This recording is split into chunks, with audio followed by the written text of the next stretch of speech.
in New York City, right by the Midtown Tunnel. We're at my favorite wall ball spot. This is City Lacrosse right here. There's not a lot of turf fields everywhere, not a lot of lacrosse nets. So you kind of got to take advantage of what you got. The first time I picked up a lacrosse stick when I was 9 years old, I threw my baseball mitt in the garbage, and I was like, this is something that I want to play, something that, you know, I love. You can always play any sport. I wasn't necessarily the biggest, the strongest, or the fastest, but you know, I had great eye-hand coordination, and anything with a ball, you know, I could do.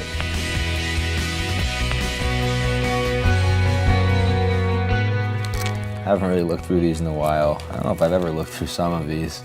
My sophomore and junior years were kind of my growing years as a lacrosse player. Sometimes it's like 1 goal or 2 goals. Sometimes my name's not there, and it made me work harder, and it made me want to be better and work on different parts of my game. I had a dream. I wanted to play college lacrosse. For some college coaches, they looked at me and said I was you know, I'd be a D3 player. You know, my dream was always to play Division I, so hearing that, you know, crushes you. I needed to find different ways to improve myself as a player because till that point, I wasn't getting the results and the recognition that I had wanted. Turning right through, finish facing the opposite direction.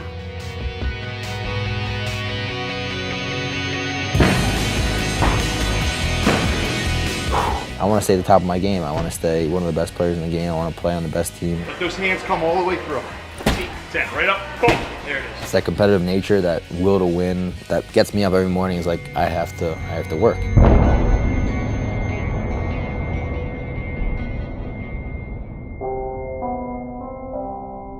I worked as hard as I possibly could to get to that point. It was my senior year, my senior season. I had 10 points in my first game and we won. Probably shouldn't even have been in the game because my foot was bothering me a little bit. But me, being the competitor that I am, I took the ball and went to the goal and had an assist and we scored. And in the middle of that play, I broke my foot while I had the ball and then just went down. And I knew it was bad. The trainer came over and he pressed on that spot where it was broken, and I screamed. And the stadium was silent. My mom said she heard me screaming. And I went down for an x-ray, and team doc told me it was broken, and I immediately broke out in tears. So I had to take a year off and, you know, continue to rehab, continue to build confidence back in myself with that foot. I just worked harder and harder and harder. I'm very happy that I'm not the type of person that with success, I, you know, took it easy, because with that, you know, that would have been the end of my success. All right, let's everybody bring it in real quick. Let's have everybody grab a partner. What are our keys when we're shooting inside? Fake and high, we're shooting. Low. For me, it's the best feeling in the world to be able to go to a kid and teach him. See it, fake high, good. Who's popping out? Here we go, let's pay attention. Gotta go full speed if you wanna get better. Nice job. How you doing? Good. What's going on? Whether it's signing an autograph or giving them a stick or a piece of equipment, I'll never look past an opportunity to do that. Can you fix this? Fix what? My favorite part about being in the position that I am today is to be able to give back to the kids. You have them on backwards, my man. Take this arm through. If a kid ever comes up to me and asks for something, I'll give him my undivided attention. There you go. Make sure that he feels like the most special kid at that point, because he'll remember that, he'll be pumped, and that's what makes me smile at the end of the day. So now you know for next time. Good to go. All right, let's keep it going the same way.